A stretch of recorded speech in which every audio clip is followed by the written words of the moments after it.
Hello guys, स्वागत है आपका कंप्यूटर इंजीनियरिंग कंसेप्ट्स में। और आज हम एक नया लीड कोड वाला प्रॉब्लम सॉल्व करेंगे। इस सीरीज को कंटिन्यू रखेंगे और आज का हमारा प्रॉब्लम है product of array except self और इसका नंबर है 238। और दोस्तों आप यहाँ पर देख सकते हो मीडियम लेवल का प्रॉब्लम है, तो कोई दिक्कत वाली बात नहीं है। तो हम इसे आसानी से समझ लेंगे और इसे सॉल्व भी करेंगे।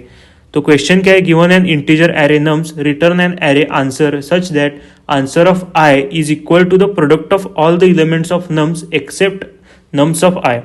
The product of any prefix or suffix of nums is guaranteed to fit in 32-bit integer. You must write an algorithm that runs in O of n time and without using the division operation. तो यहाँ पर उन्होंने एक nums array दिया हुआ है। यहाँ पर आप देख सकते हो एग्जाम्पल में nums array दिया हुआ है और आपको रिटर्न क्या करना है। यहाँ पर उन्होंने बताया है आंसर, ये array रिटर्न करना है। तो एक्चुअल में आंसर इस array में जो रिटर्न करेंगे वो एक्चुअल में करेंगे क्या, तो देख सकते हो आप यहाँ पर जो आंसर ऑफ आई होगा, मतलब ith इंडेक्स का जो वैल्यू होगा is equal to the product of all the elements of nums except nums of आई।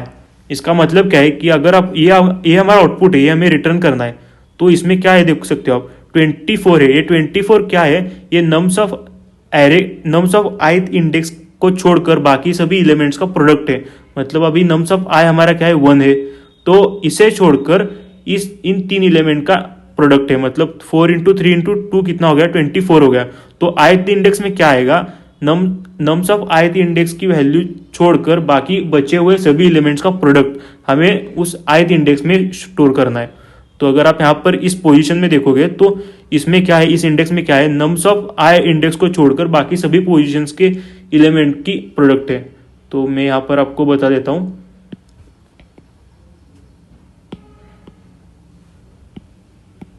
तो हम ये देख रहे थे, ये अभी हमारा क्या है 12 है। तो 12 क्या है, इस सेकेंड इंडेक्स पोजीशन को छोड़कर बाकी सभी एलिमेंट्स की प्रोडक्ट है। तो 4 इंटू 3 इंटू 1 क्या हो गया, 12 हो गया। तो 12 यहाँ पर आ गया। ये 8 क्या है, इस इंडेक्स की पोजीशन को छोड़कर बाकी सभी एलिमेंट्स की एडिशन प्रोडक्ट है। तो ये 8 क्या हो गया, 4 इंटू 2 इंटू 1 मतलब 8 हो गया। तो हमें ये एरे रिटर्न करना है। आई होप कि आपको एक क्वेश्चन समझ में आ गया होगा। एक और हम आपको समझने के लिए एक एग्जांपल ले लेंगे।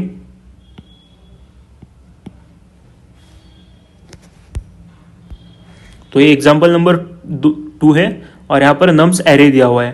तो हमें आउटपुट में ये एरे रिटर्न करना है। तो ये जो फर्स्ट इंडेक्स होगा इसमें वैल्यू क्या आएगी, जो इसकी नम्स में जो फर्स्ट इंडेक्स होगी इसे छोड़कर बाकी सभी का प्रोडक्ट आएगा। तो यहाँ पर एक्चुअल में 0 है, जीरो है, तो इसीलिए प्रोडक्ट में 0 आएगा। तो इसीलिए हमने यहाँ पर 0 स्टोर कर दिया है। सेम एज इट इज अगर हमने यहाँ पर देखेंगे तो इसे छोड़कर बाकी सभी एलिमेंट्स की प्रोडक्ट होगा। तो यहाँ पर फिर से 0 आता है, तो इसीलिए यहाँ पर भी 0 है।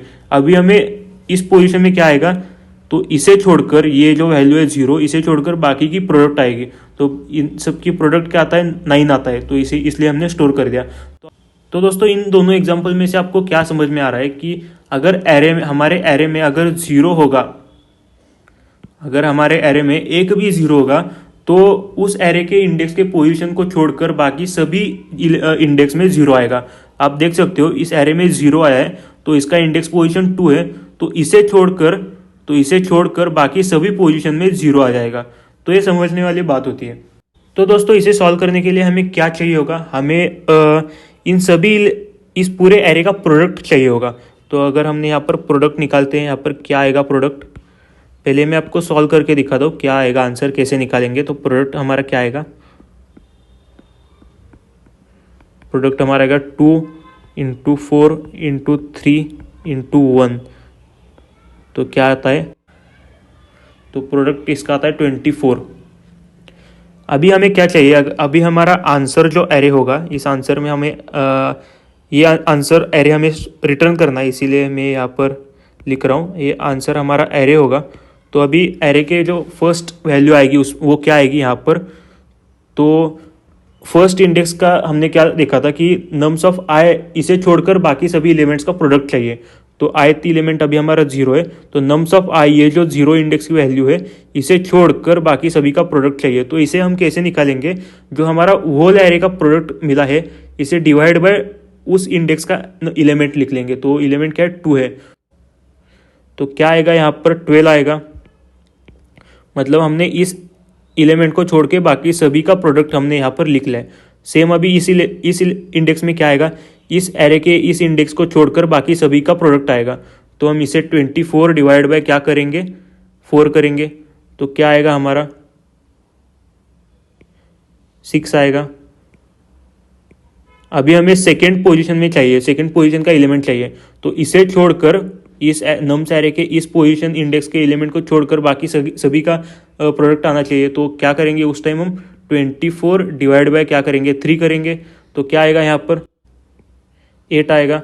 सेम एज इट इज़ हम इस थर्ड इंडेक्स में क्या करेंगे, इसे छोड़कर बाकी का प्रोडक्ट निकालेंगे। तो क्या आएगा 24 डिवाइड बाय 1 आएगा।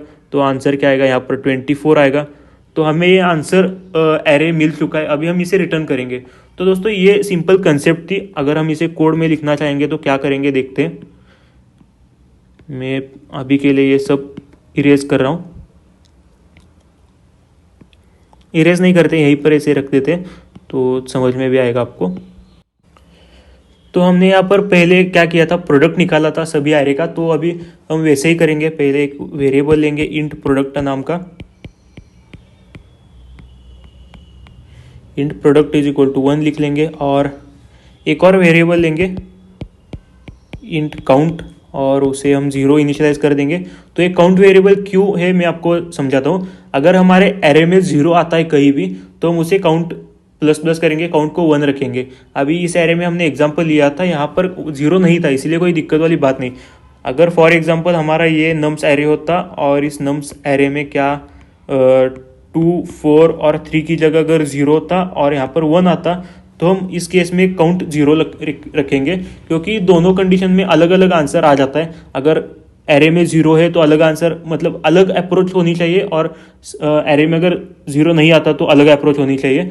अगर इस एरे में एक से ज़्यादा बार 0 आता है तो इस केस में क्या होगा, आंसर की एरे में सभी के सभी इंडेक्स में 0 आएगा, मतलब आंसर पूरा का पूरा 0 आएगा। तो इसमें 3 कंडीशंस आ सकती है। अगर एरे में एक 0 है, अगर एरे में 0 नहीं है, और अगर एरे में एक से ज़्यादा बार 0 आता है तो इन सभी को हम ध्यान में रखते हुए कोड लिखेंगे। तो इसीलिए हमने int count is equal to 0 लिखा है। अभी हम क्या करेंगे, पूरे एरे का प्रोडक्ट निकालेंगे। तो हम फॉर लूप लगा देंगे उसके लिए। For int i is equal to 0, i less than nums dot size, और आई प्लस प्लस करेंगे। हम चेक करेंगे पहले तो, अगर एरे में 0 होगा तो हम काउंट प्लस प्लस करेंगे। अगर if nums of i exactly equal to 0 होगा तो क्या करेंगे, हम काउंट प्लस प्लस करेंगे। एल्स में क्या आएगा,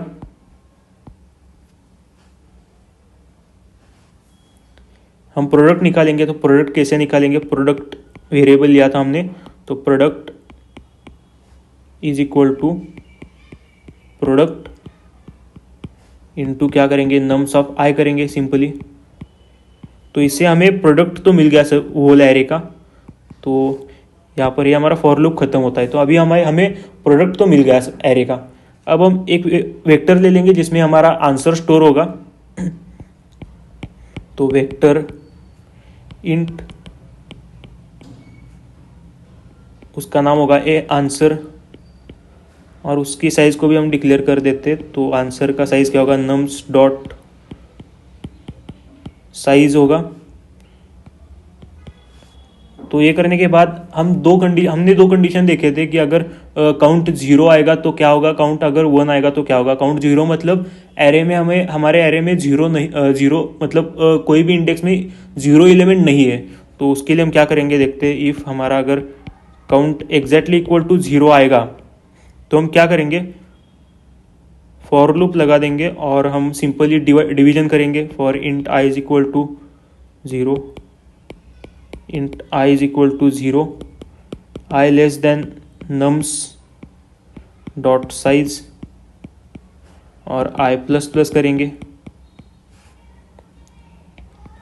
तो डिवीजन कैसे करेंगे हम, आंसर जो होगा हमारा, आंसर के ith इंडेक्स में हम क्या स्टोर करेंगे, प्रोडक्ट का डिवीजन किससे करेंगे, नम्स ऑफ आई से। हमने देखा था यहाँ पर एक।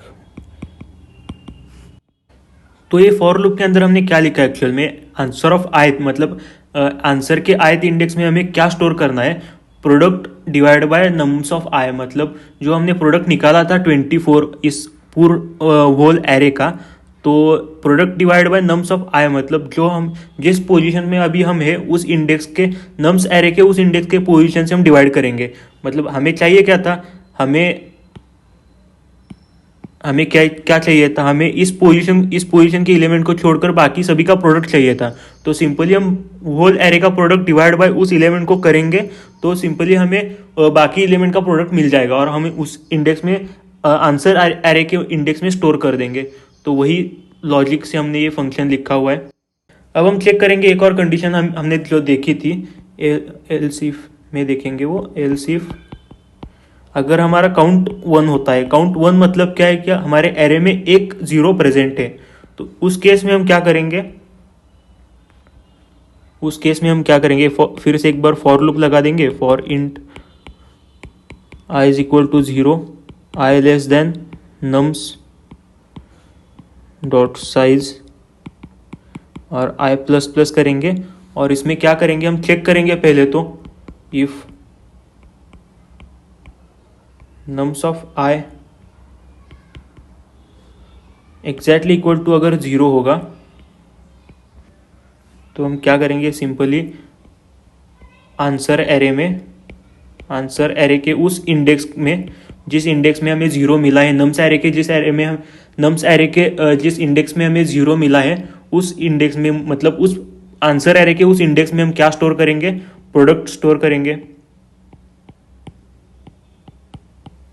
तो इस केस में क्या आएगा, अगर हमारे एरे में एक भी 0 प्रेजेंट है तो इस केस में क्या आएगा कि जिस नम्स एरे के जिस इंडेक्स में हमें 0 मिला है उस इंडेक्स को छोड़कर बाकी सभी के इंडेक्स में 0 आएगा। नम्स एरे के उन सभी के आंसर एरे में जो बाकी सभी इंडेक्स हो गए उसमें 0 आएगा, बस आंसर नम्स एरे में जिस इंडेक्स में हमें 0 मिला है उसी इंडेक्स में कोई वैल्यू हमें मिल जाएगी 0 के अलावा। तो वही हमने लिखा हुआ है। और ये करने के बाद हम यहाँ पर रिटर्न आंसर कर देंगे और ये हमारा कोड खत्म हो जाता है। ये हमारा जो रिटर्न होगा वो यहाँ पर आएगा, हमने थोड़ी गलती कर दी है, तो ये जो हमारा रिटर्न होगा यहाँ पर आएगा, रिटर्न आंसर, और यहाँ पर एक खत्म हो जाता है हमारा कोड। ये same as it is code में तो गाइस जैसा मैंने आपको कोड समझाया था, देखते हैं एक्सेप्ट करता है कि नहीं। Same as it is code यहाँ पर मेरे लीड कोड में लिखा हुआ है, आप देख सकते हो वही फंक्शन है, वही फॉर लूप है। यहाँ पर देख सकते हो, यहाँ पर हमने प्रोडक्ट किया हुआ है। यहाँ पर दो कंडीशन मैंने जो आपको बताई थी, काउंट 0 होगा तो क्या होगा, 1 होगा तो क्या हुआ, तो वही सब कंडीशन सभी लूप सभी एज इट इज हमने लिखा हुआ है। अगर हम यहाँ पर और यहाँ पर रिटर्न RES मतलब हमारा रिजल्ट जो है, हमने यहाँ पर वेक्टर क्रिएट किया था वो भी हमने रिटर्न कर दिया, मतलब आंसर रिटर्न कर दिया है। तो अगर हम यहाँ पर रन करके देखते हैं तो क्या आता है, आंसर देखते हैं। तो जी हाँ दोस्तों, यहाँ पर एक्सेप्टेड बन चुका है और हमारा कोड सही है। सबमिट करके देखते हैं एक बार।